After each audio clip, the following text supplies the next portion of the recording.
Hello again and welcome back to the channel. If you are new here, my name is Molly and here we chat all things home, garden, DIY, thrifting, and antiquing, which is the topic of today's video. If any of those things are of interest to you, make sure you go check out some of my previous videos and make sure you're subscribed to the channel so you don't miss out on any upcoming videos. So I don't think I've ever said, actually, now that I think about it, but I am located in northeastern Massachusetts. I typically refer to this area as New England because I just think of New England as one big state.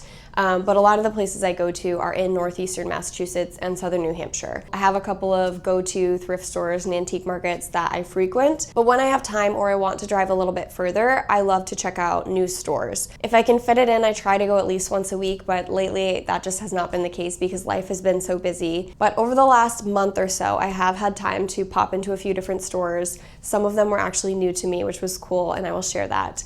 But more importantly, I wanted to show you what I've picked up. As I'm going through my haul, I will let you know where I've purchased things from in case you're from the area or you're traveling to the area and you want to check out a new store. If you have any favorites in this area, or quite frankly, where you're located, let us know in the comments below. I actually keep a Google Maps list of thrift stores and antique stores so that anytime I'm traveling, either locally or elsewhere, I can just pull up my Google map and see if there's anything nearby. So even if you're not in the New England area, I would love to hear from you so that if I ever travel to your area, I can go shopping near you. Okay, now we can get to the good stuff. The first store I recently went to is a place called Antiques on Elm. It's located in Manchester, New Hampshire. It's one floor, but two huge rooms with multiple aisles and booths from different dealers. I would say the prices are pretty on par, maybe a tiny bit higher than other places I've been to in the area. I think it's just because it's located right in the city. But every single time I come here, I find something and I could spend easily 2 hours just walking through the aisles. The first thing I picked up was this pretty little cheese board.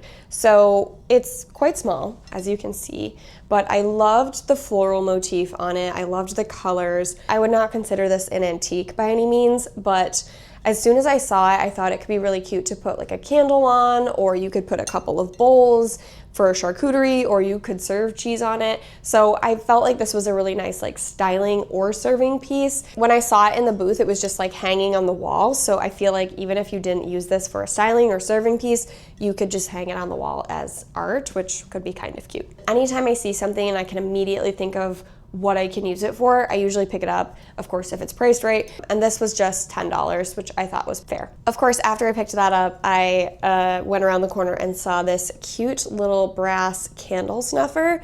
And I actually already have one of these, but I love them. It was $5. I thought this would work really well on our little tray with a candle. Like what a cute little setup. You could put this on a coffee table or a bookshelf or a mantle. The reason I like these things is because when you blow out a candle, it just starts smelling smoky. But if you snuff it out with this and kind of keep it over, it contains the smoke and your glass doesn't get like smoky over time, and it kind of contains the smell. So lots of pluses with this. This is also a great gift idea. So if you're ever looking for something simple and cute, you could do a little candle snuffer, a candle, and a cute little tray. How cute are these?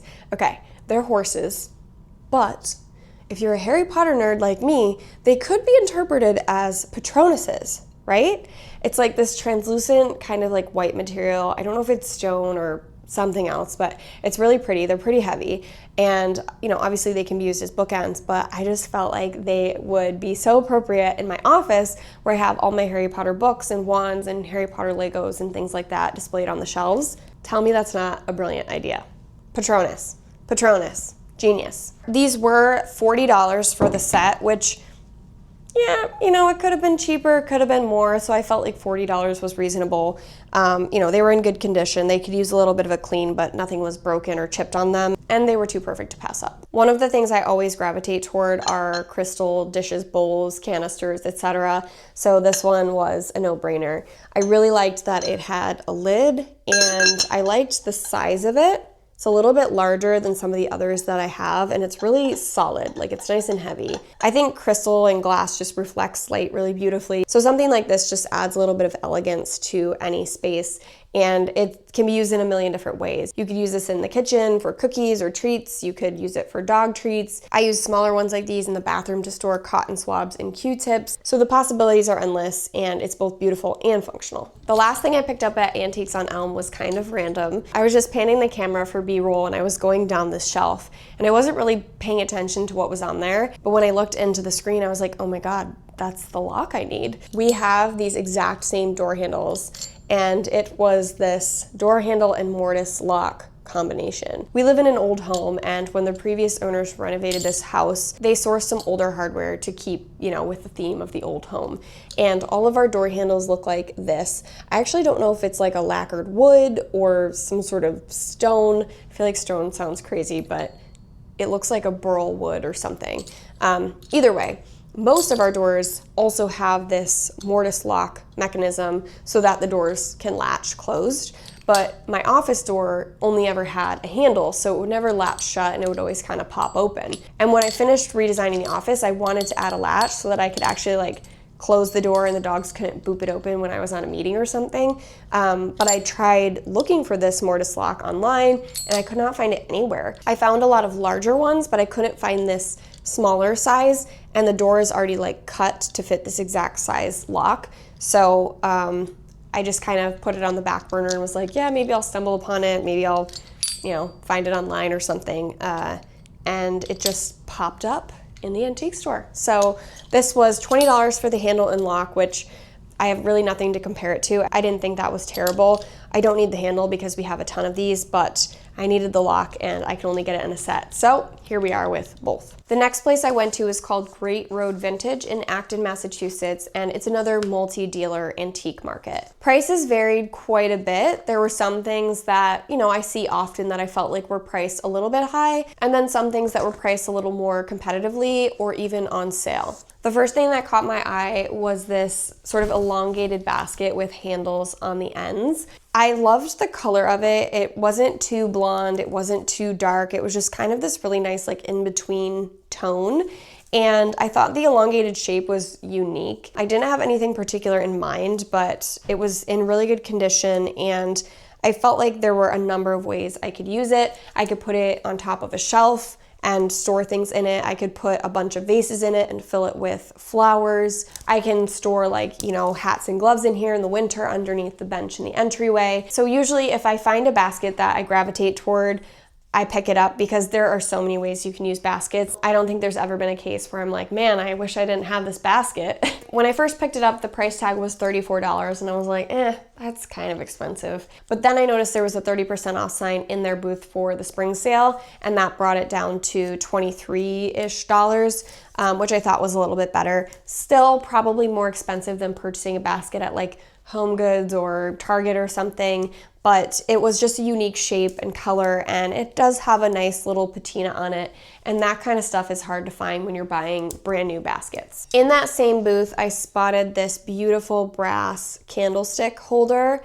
I just loved this kind of floral shape and the detail in the brass plate here. There was only one of them. Again, it was listed at $24, and I was like, ugh, I don't want to spend $24 on one candlestick holder, but it was 30% off, which brought it down to $16, $17. So still a little pricey, but it is solid brass. I felt like it was really unique. I've just not seen something like this in this little floral shape, and I thought it would be really cute in a bathroom or just in a small little corner somewhere. I have two more things to share, both of which are exceptional. Okay, how cute is this iron lamp? I'll show you up close and then I'll flip the camera so you can see the base and everything, but I'm obsessed with this. So funny story about this. Before I went to Great Road Vintage, I was at another antique store up the road called Upton House Antiques. It is a beautiful shop, but definitely more expensive than some of the other places in the area. They actually had a whole bunch of these iron lamps there, but they were priced significantly higher. I think just the base alone was between $110 and $125, and then they were selling lampshades separately. So I was thinking about it, but I was like, okay, I know they're here. I can always come back and, I can just sit on it. It's not a rush. I don't need a lamp immediately. So I left them there and just headed down the road to Great Road Vintage. And sure enough, I walked in the door, I went around the corner, and here was this lamp for $65. It kind of has this like long spike at the top, and then I especially loved this little like curved detail and the small little lampshade. And then it comes down to this three-legged base with these cute little curved feet. The lampshade has seen better days. It's a little bit beat up on the inside, so I will probably replace this with something new and maybe do a little DIY on it. I would love to DIY like a pleated lampshade for this, and I have 2 other lamps that I want to do that on, one of which I actually shared in the previous Antique With Me video, so if you missed it, make sure you go check it out. So when I get to that project, I will film and show you the whole process of how I make the lampshades, but that's still TBD. Last but not least, can you even? How amazing is this? I spotted this from afar and immediately was like, there is no way that that is going to be in my price range. It's a big painting. I mean, this is pretty large. It's a thick frame. Frames are expensive. It's a real oil painting. I just thought it would be at least a couple $100s. So I just kept walking and kept thinking about it. And that's a sign that like when you feel that way and you just keep thinking about something and you haven't even left the store yet, you gotta get it, because if you leave, you're gonna regret not purchasing it. So I was like, well, I'll just go see what the price is. I went over, I looked at the price tag, it was only $95, which seems crazy to me, given the size of this. It's in perfect condition, it's a real oil painting. So I was like, okay, let me think about it. So I kept walking around, and that's when I was in that other booth, and I noticed the 30% off sign, and I was like, oh my gosh, some of these booths are on sale. So I hurried back to this booth and I saw they had a 20% off sign. So I ended up getting this for $76. That seems crazy to me. This thing is huge. Like, am I crazy? Isn't that a good price? I feel like that was amazing. So I'm very happy with this purchase, and it kind of like reignited my spark for wanting to hang artwork in our house. We just don't have any artwork hanging. I definitely suffer from decision paralysis, and when I don't know what I want to hang or where I want to hang it, I just don't hang anything. So this was like a sign to just print something, frame something, hang it up, and you can change it later, you know? So that is it for today's haul. Hopefully you guys enjoyed some of the things I found. Let me know below what was your favorite, and if you think I got a good deal or overpaid on anything. I'm sure we all live in different areas and kind of experience different like price ranges, but it is fun to kind of hear what you guys are paying for things similar to us here in New England. As I mentioned in the beginning, if you have any other favorite antique or thrift stores in the New England area or elsewhere, let me know in the comments below so I can add them to my Google Maps list. I will link the stores I mentioned in today's video below in case you're interested. If you liked the video, make sure to give it a thumbs up, hit that subscribe button, click the bell notification if you want notifications for future posts, and share it with a friend if you think it's something they would like, and I will catch up with you in the next video.